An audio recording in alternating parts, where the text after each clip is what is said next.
Republican Congressman Ron DeSantis joins us now. He's the chair of the House Subcommittee on National Security and recently threw his hat in the ring for governor of Florida. Welcome to the program. Hey, it's great to be here. We just heard Wyatt Goolsbee report that Secretary of State Rex Tillerson says pressure from the U.S.-led push is what's driving this change in tone with North Korea. What role has the U.S. played in getting North and South Korea to the bargaining table? The main role is that from the president on down in the administration, they've taken the threat of nuclear weapons in North Korea very seriously. This is a problem that multiple administrations have allowed to fester.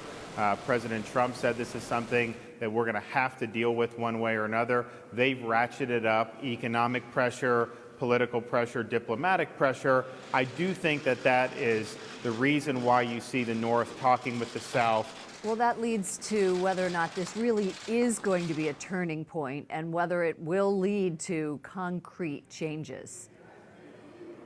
I think it's good for the immediate future of this question of the Olympics. I mean, it was almost crazy to think that how dangerous that the Korean Peninsula is with the nuclear issue, that you're going to have an Olympics there if we're in kind of a standoff. And so I think the meeting has helped ease some of the tensions just for the immediate future. I think North Korea is going to participate in the Olympics.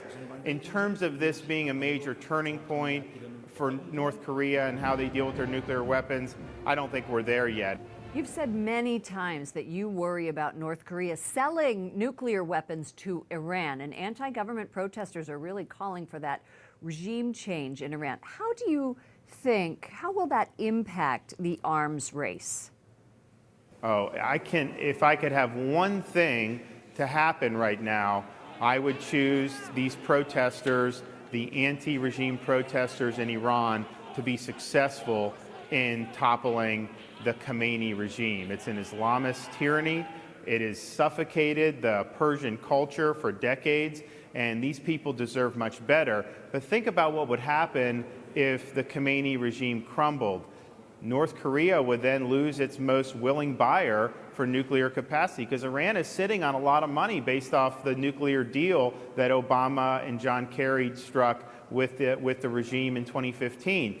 Hezbollah will be starved of funds. Iraq, which is effectively controlled by Iran right now, will have an opportunity to turn more towards the West and be a positive force in the region. The problems in Yemen, you'd have so many problems disappear. I mean, the Middle East would still have issues, but Iran is the biggest problem. And of course, Israel would no longer have a country dedicated to its annihilation. This is an important piece, but let's turn to the U.S. The Centers for Disease Control is going to hold a briefing next week on how Americans should prepare in case of a nuclear attack, including tips on surviving radiation. Is this really necessary? Is this as a result of the North Korean threat? It's hard to know when sometimes you see things happening in the bureaucracy. I don't know what always motivates it. I will say this, though. Going back to Ronald Reagan, there's been a concerted effort, largely amongst Republicans in the Congress, to invest in a missile defense capability and a missile defense system.